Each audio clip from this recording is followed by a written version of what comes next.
Plantear preguntas absurdas y exigir respuestas. Ese es el fondo del comercio de los defensores de la teoría de la conspiración. Sin embargo, a ellos no les gusta mostrarse. Volker Steinhoff, de la revista de investigación Panorama, es uno de los primeros periodistas alemanes que se interesó por la teoría de la conspiración. Hoy está en la lista negra y no puede entrar en los coloquios. Lo que de verdad molestó a los conspiradores fue que nosotros fuimos los primeros, incluso antes que el Spiegel y otros medios, en dejar de considerarlos como simples locos.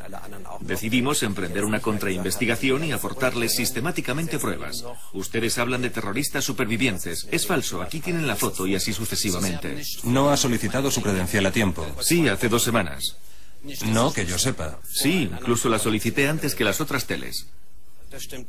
Pues yo no estoy al corriente de eso. No pase de ahí. ¿Quiere intimidar a los periodistas de investigación?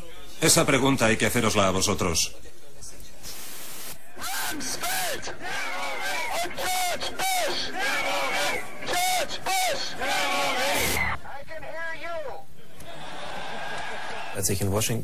Cuando cubría los acontecimientos del 11 de septiembre en Washington para la televisión alemana, muchas redacciones, hasta las serias como los informativos, me pedían constantemente temas críticos sobre los medios de comunicación americanos.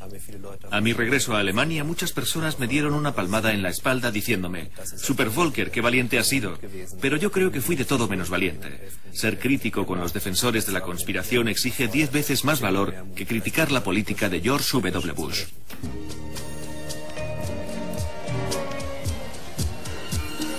De regreso a París nos encontramos al defensor francés de la conspiración, bastante orgulloso de su éxito. Esto es otra cosa. Es una conferencia que di para los embajadores de la Liga Árabe en el centro Sayed. Y luego ellos lanzaron una tirada especial de la conferencia, con un elogio que me ruboriza.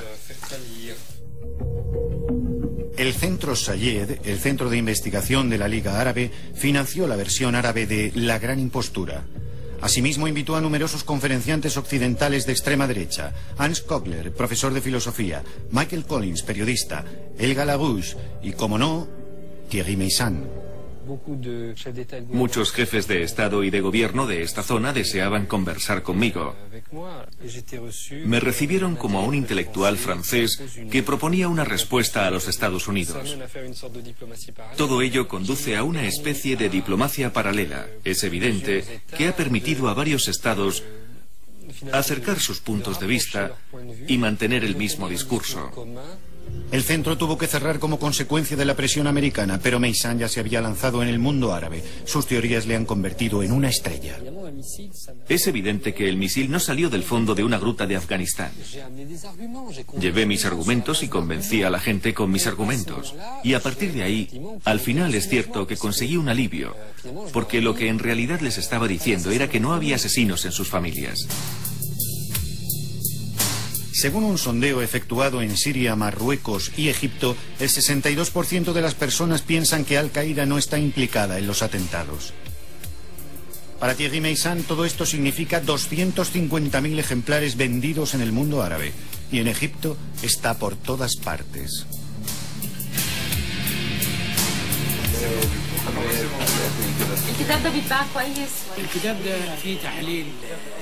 Es un análisis periodístico muy pertinente.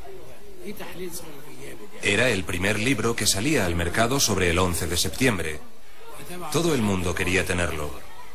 Se vende muy bien en todo el mundo árabe. En Egipto, los atentados del 11 de septiembre han levantado sentimientos contradictorios. Por un lado, malestar frente al horror del crimen. Por otro lado, tormento al descubrir que todos los culpables son musulmanes.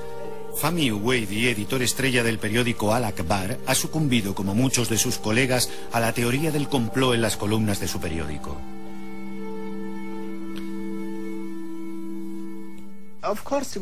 Estábamos muy sorprendidos y afectados, pero el problema es que los americanos decidieron dar una sola versión de los hechos. 19 personas y todos árabes, y fueron ellos los que lo hicieron. El primer aniversario de los trágicos acontecimientos del 11 de septiembre se acompañó de un auge del poder de las teorías de la conspiración, incluso en los periódicos serios. Esta situación provocó que el embajador de los Estados Unidos en el Cairo, David Welch, apareciese en público para comunicar su postura. Frente al auge de las teorías del complot, lo peor para nosotros habría sido guardar silencio. No podíamos hacer como si se tratase de las ideas excéntricas de algunas izquierdas europeas, cuya única audiencia eran las cadenas árabes. El embajador americano en el Cairo atacó a la prensa egipcia porque algunos periódicos simplemente habían mencionado el libro del señor Meyssan. Yo sencillamente sugerí que se mantuviera una mirada crítica sobre la difusión de esa clase de cosas absurdas. Pero aquí prefieren interpretar mi llamada a la razón como una llamada a la censura. El problema principal es que la gente considera que en Washington no debe cambiar nada, sino que es el resto del mundo el que tiene que cambiar para dar gusto a los americanos. Ellos piensan que nosotros formamos parte de su problema. Y en mi opinión, es capital romper con esa visión de las cosas.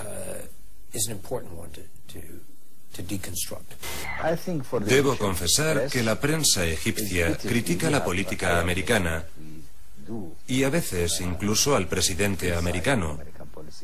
Pero no nos atrevemos a criticar a nuestro presidente. La ambigüedad de la situación política egipcia explica la popularidad de las teorías del complot.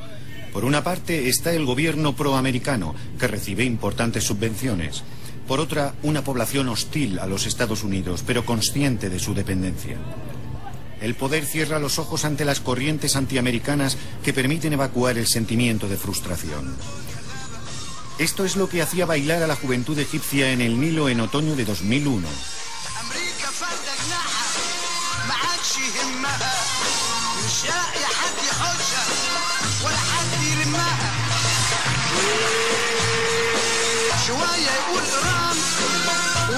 شوية سوريا ويأثر في الكلام لو حد قال له كوريا يأثر في 11 de marzo de 2004, Madrid, 7 de la mañana.